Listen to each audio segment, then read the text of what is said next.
Thank you God. ప్రారంభ ప్రార్థన. మహాపరిశుద్ధుడైన మా పరలోకపు తండ్రి, ఈ పవిత్ర సమయమును బట్టి మీకు స్తోత్రములు. నాయనా, ఈరోజు మేము ధ్యానించబోవుచున్న మీ వాక్యము ద్వారా మాతో మాట్లాడండి. హెబ్రీయులకు వ్రాసిన పత్రికలోని మర్మములను మాకు వెల్లడి పరచండి.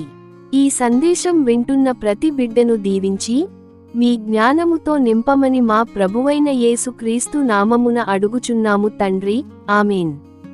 2. వాక్య పఠనము. హెబ్రీయులకు 1-2. ఈ దినముల అంతమందు కుమారుని ద్వారా మనతో మాటలాడెను. ఆయన ఆ కుమారుని సమస్తమునకును వారసునిగా నియమించెను. ఆయన ద్వారా ప్రపంచములను నిర్మించెను. 3. సందేశం ముఖ్యాంశాలు. దేవుడు మనతో మాట్లాడటం. పూర్వకాలంలో దేవుడు ప్రవక్తల ద్వారా, కలల ద్వారా మాట్లాడారు. కాని ఈ అంతిమ దినాలలో నేరుగా తన కుమారుడైన యేసు ద్వారా మనతో మాట్లాడారు. యేసు భూమిపైకి రావడం అంటే దేవుడే మనతో మాట్లాడటం. ఆయన మాటలే మనకు జీవం మరియు మార్గదర్శకం. సమస్తమునకు వారసుడు.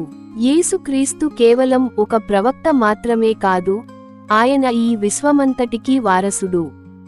తండ్రి అయిన దేవుడు సమస్త అధికారాన్ని ఆయనకే ఇచ్చారు. మనం క్రీస్తులో ఉంటే మనం కూడా ఆ పరలోక రాజ్యానికి వారసులమవుతాము. ఆయన మనల్ని తన వారసులుగా స్వీకరించారు. సృష్టికర్తగా క్రీస్తు. ఆయన ద్వారా ప్రపంచములను నిర్మించెను.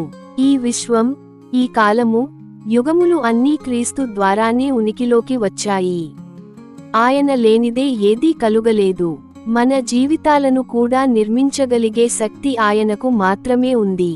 మనల్ని సృష్టించిన ఆయనే మనల్ని నడిపిస్తారు. 4. ముగింపు మరియు హెచ్చరిక. ప్రియమైన వారులారా, దేవుడు తన కుమారుని ద్వారా మనకు గొప్ప రక్షణను ఇచ్చారు. అంతము వరకు ఆయనపై విశ్వాసం ఉంచి ఆయన మాటలకు లోబడి జీవిద్దాం. ఆయన ద్వారా కలిగే ఆశీర్వాదాలను పొందుకుందాం. ఈ గొప్ప వాగ్దానాన్ని మన హృదయాలలో భద్రపరుచుకుందాం. 5. ముగింపు ప్రార్థన. ప్రభువా, విన్న వాక్యము మా హృదయాలలో ఫలించునట్లు సహాయము చేయండి. క్రీస్తు యొక్క అధికారాన్ని, ఆయన ప్రేమను మేము చాటిచెప్పే వారిగా ఉండనివ్వండి. సృష్టికర్త అయిన యేసుపై మా నమ్మకమును బలపరచండి. ఈ సందేశం చూస్తున్న ప్రతి ఒక్కరిని మీ కృపతో నింపండి. మహిమ ఘనత ప్రభావములు మీకే చెల్లిస్తూ యేసు నామమున ప్రార్థిస్తున్నాము తండ్రి, ఆమేన్. God bless you.